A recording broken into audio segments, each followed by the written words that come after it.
नमस्कार, आवाज इंडिया में आप सभी का स्वागत है। मैं हूं सीमा। महाराष्ट्र की सियासत में हलचल बढ़ गई है। शिवसेना उद्धव गुट को एक और बड़ा झटका लगा है। शिवसेना यूवीटी गुट के पूर्व कद्दावर नेता और संजय राउत के करीबी रह चुके नासिक के कद्दावर नेता सुधाकर बड़गुजर अब बीजेपी में शामिल हो गए हैं। आज मुंबई स्थित भाजपा प्रदेश कार्यालय में हुए भव्य शक्ति प्रदर्शन के साथ बड़गुजर ने सैकड़ों समर्थकों के साथ भाजपा का दामन थामा।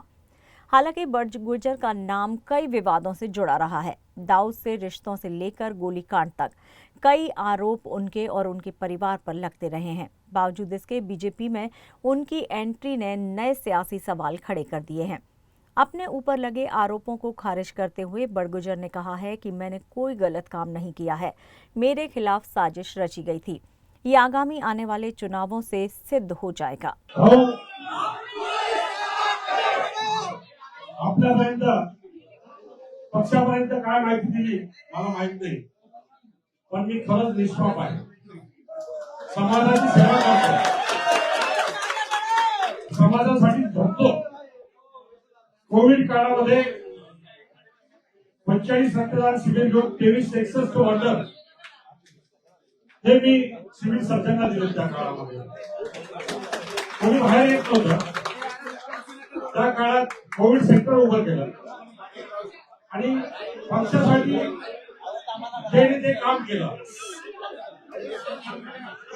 परंतु अचानक ब्रेकिंग व्हायला घातला आणि माझ्यावरती कारवाई केली। ज्या पक्षाने माझा अनादर केला त्या पक्षाला मी सांगू इच्छितो की महापालिकेच्या निवडणुकीमध्ये दूध का दूध, पानी का पानी हुई। महाराष्ट्र बीजेपी कार्यालय में भारी भीड़, ढोल नगाड़ों के साथ शिवसेना यूवीटी छोड़कर सुधाकर बड़गुजर बीजेपी में शामिल हुए। प्रदेश अध्यक्ष बावनराव कुले, मंत्री गिरीश महाजन और रविंद्र चौहान की मौजूदगी में उन्होंने बीजेपी का दामन थाम लिया।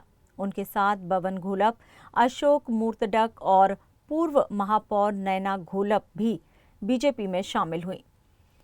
हालांकि बड़गुजर की एंट्री से बीजेपी के भीतर भी असहजता दिखी। सुधाकर बड़गुजर पर पहले भी कई विवादों में नाम आ चुका है। सलीम, जो कि दाऊद का खास गुर्गा माना जाता है, उसके साथ उनका वायरल वीडियो हुआ था और बेटे पर गोलीकांड के आरोप थे। पिछले साल उन्हें पुलिस ने निर्वासन नोटिस भी भेजा था। बीजेपी सांसद नीतीश राणे भी बड़गुजर के प्रवेश पर विरोध कर चुके हैं। वहीं पार्टी प्रवेश को लेकर सुधाकर बड़गुजर की पत्नी और 3 बार की पूर्व नगर सेवक रह चुकी हर्षा बड़गुजर से बातचीत की हमारे संवाददाता ने। हमारे साथ अच्छा था बड़गुजर जी। मैम, आप क्या बताना चाहेंगे? आप बीजेपी में शामिल हुई है। हमें आनंद ही है, बीजेपी में हम आए हैं तो हम और काम करेंगे। काम करने की अच्छी संधि मिली है। साहब जो हुक्म करेंगे वो हम मान्य करेंगे। पार्टी प्रवेश से पहले बीजेपी के कई वरिष्ठ नेताओं का बोलना था कि हमें नहीं पता कि आज वो पार्टी में शामिल हो रहे हैं। उससे अंदर क्या बोलेंगे?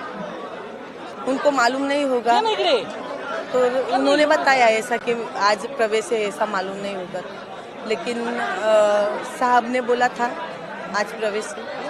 क्या शिवसेना ने पार्टी से निकाल दिया था और उसके बाद अभी बीजेपी का दामन थामा है?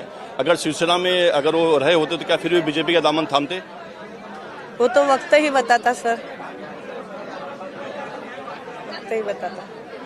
इससे पहले भी जो है बीजेपी के कई नेताओं ने खुद फडणवीस जी ने और नीतीश राणे जी ने दाऊद से, सलीम कुत्ता से संबंध होने के आरोप लगाए थे।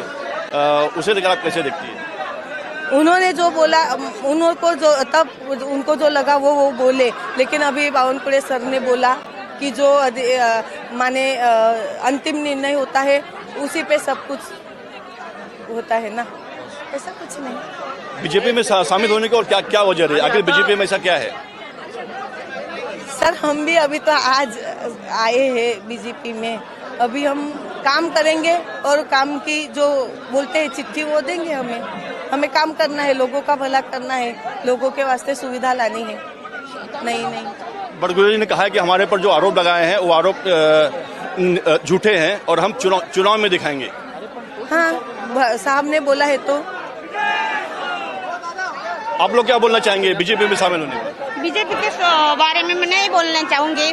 फिर हम जिनके साथ आए थे शिवसेना में, उसको शिवसेना पार्टी ने हकल दिया। तो हमारा नेता जिधर जाएगा उधर हम उसके साथ है। हमारा नेता पूरा काम करने वाला है, प्रगति करने वाला है, तो हम उसके पीछे आए हैं। तो बीजेपी के बारे में तो हमको अभी इतना पता नहीं, आज प्रवेश हुआ है, बाद में देखेंगे, काम करेंगे तब देखेंगे। अपना देश मोदी जी आगे बढ़ा रहे, उनको साथ सपोर्ट करके हम भी सबको आगे लेके जाएंगे। यही कहीं ना कहीं कार्यकर्ताओं में जोश है, उल्लास है और उनका बोलना है कि बीजेपी देश को आगे लेके जा रहा है, इसलिए हम बीजेपी में शामिल हुए हैं। कैमरामैन संतोष दृश्य के साथ अंजनी कुमार मिश्रा, आवाज इंडिया, मुंबई।